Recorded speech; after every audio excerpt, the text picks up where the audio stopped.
Hello বন্ধুরা, আমি সঙ্গীতা। আশা করি আপনারা সকলেই ভালো আছেন। আজ 31শে আগস্ট রবিবার, সময়ে এখন রাত 9টা। যেহেতু রবিবার তাই বাগানের খুব একটা বেশি কাজ করতে পারিনি। এখানে এই সবজির ক্যারেটের মধ্যে কিছুদিন আগে ধুদুল গাছ ছিল, প্রচুর ধুদুল পেয়েছি, সেটা তো আপনাদের সাথে শেয়ার করেছি। তারপরেই এই মাটিটার মধ্যেই আমি একটু খুশে নিয়ে চারা দিয়ে দিয়েছিলাম, মানে দানা দিয়ে দিয়েছিলাম, সেখান থেকেই চারা উঠেছে। যেহেতু মাটিটার মধ্যে খুব সুন্দর সার মাটিতে তৈরি হয়ে গিয়েছিল, সবজির খোসা দিয়ে দিয়েই করেছিলাম, তাই জন্য চারাগুলোও কিন্তু বেশ হৃষ্টপুষ্ট হয়েছে। আর একটু বড় হলেই অন্যান্য জায়গায় দিয়ে দেবো। ওপরের ছাদে চলে এসেছি। ছোট বেগুন গাছগুলো দেখতে দেখতে কিন্তু শীতের জন্য একেবারেই রেডি হয়ে গিয়েছে। তবে ছোট গাছে ফুল চলে এসেছে। এই সময় গাছে কোনোভাবেই ফুল নেওয়া যাবে না। শীতের গাছ কিন্তু আরও রেডি হচ্ছে। একসাথেই বীজ ফেলেছিলাম, তবে কোনো চারা একটু তাড়াতাড়ি ওঠে, আবার কোনো চারা একটু দেরি করে ওঠে। এই চারাটা তো বেশ বড় হয়েছে। আর এই যে কুড়ি আর এই যে ব্রাঞ্চ বাড়ানোর জন্য মাথাটাও কেটে দিলাম। এই সময় কুড়িয়ে নিলে গাছের গ্রোথটা নষ্ট হয়ে যাবে এবং খুব কম বেগুন পাওয়া যাবে। সেই জন্য বেগুন গাছে যত বেশি ব্রাঞ্চ কাটা যাবে আর ফুলটা যত তাড়াতাড়ি কেটে দেওয়া যাবে, তাহলেই মানে গ্রোথটাও ভালো হবে এবং বেগুনও ভালো পাওয়া যাবে। ছাদ বাগানে এই মুহূর্তে নয়নতারা গাছে ভরে রয়েছে। এর মাটি, ফুল, পাতা, কাণ্ড সবই ভীষণ উপকারী। আমরা সবজি গাছের বেডের জন্য যে কোনো কাঁচা পাতা দিয়েই কিন্তু বেড তৈরি করি। 12 ইঞ্চি এই গ্রো ব্যাগটার মধ্যে 2টো লঙ্কা চারা দিয়েছিলাম, ভালোভাবেই বাড়ছে। আর সব সময়তেই আমি কাঠের ছাই দিয়ে রাখি। মাটিটা কিন্তু একটুখানি সবসময় শুকনো রাখতে হবে। লঙ্কা গাছের পাতা শুধুমাত্র পোকামাকড়ের জন্যই যে কুঁকড়ে যায় তা না, অনেকটা বেশি জল হলেও কিন্তু কুঁকড়ে যায়। সেই জন্য মাটিটা খুব বেশি ভেজা রাখতে লাগে না, একটু শুকনোই রাখলে ভালো হয়। আর কাঠের ছাই তো সবসময় দিয়ে রাখলে তো আরোই ভালো, পাতা কখনোই কুঁকড়াবে না। এপাশের যে লেবু গাছ আছে সারাটা বছরই লেবু দেয়, কম বেশি, তবে গরমের সময় একটু বেশি দেয়, শীতের সময় লেবুর পরিমাণটা কম থাকে, বর্ষার সময় মোটামুটি থাকে, কিন্তু 12 মাসই থাকে। আর এই লেবু গাছগুলো থেকেই আমি গুটি কলমে চারা তৈরি করেই অনেক গাছ করে নিয়েছি। যে গাছগুলোর মধ্যে কিছু কিছু গাছ কালকে আমি রিপোর্ট করে দিয়েছিলাম।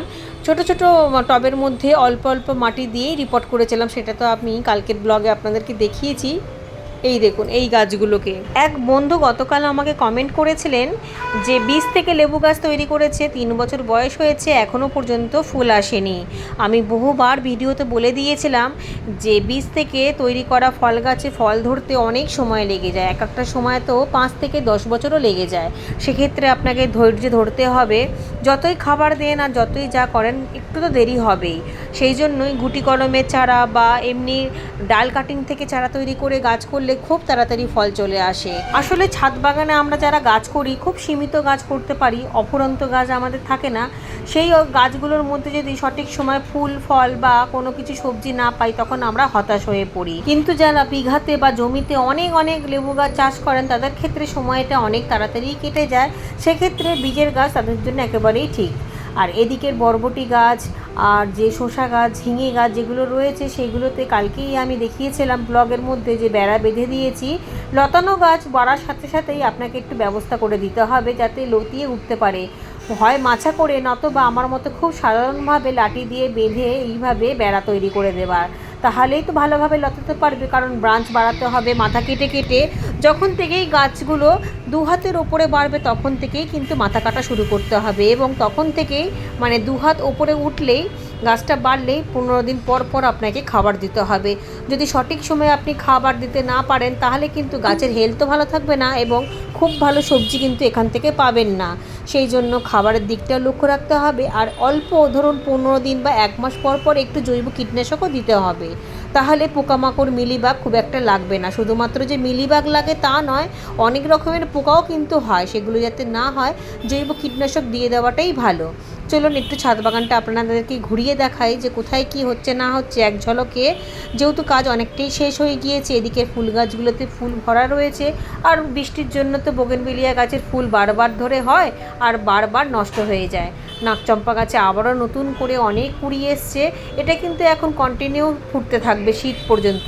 নাকচম্পা গাছের এই এক সুবিধা, গরমের শুরু থেকেই ফুল ফোটা শুরু হয়ে যায় এবং শীতের মাঝামাঝি পর্যন্ত ফুল থাকে।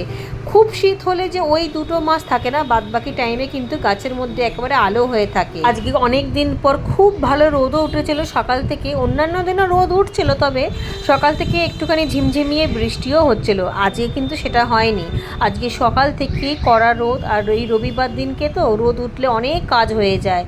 তবে রবিবার দিনকে হয়তো বাগানের কাজ ততটা করতে পারি না, কিন্তু ঘরের কাজ অনেকটাই গুছিয়ে উঠতে পারি। ব্লিডিং হার্টে আবার নতুন করে কুড়িয়ে এসছে, যদিও বা আমি মাথা কেটে গাছের ব্রাঞ্চটাকে বাড়াবার চেষ্টা করছি। আর এই পাশের গাছগুলোকে দেখুন, সেদিনকেই করবী ফুলের গাছে অনেক ফুল ঝরে পড়ে গিয়েছিল বৃষ্টির জন্য, আবারও অনেক ফুল ফুটেছে।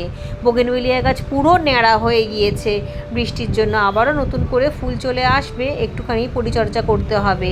এপাশের বেগুন গাছটা তো আপনাদেরকে দেখালামই, সাথে শিম গাছ, বরবটি গাছগুলো খুব সুন্দরভাবে বাড়ছে।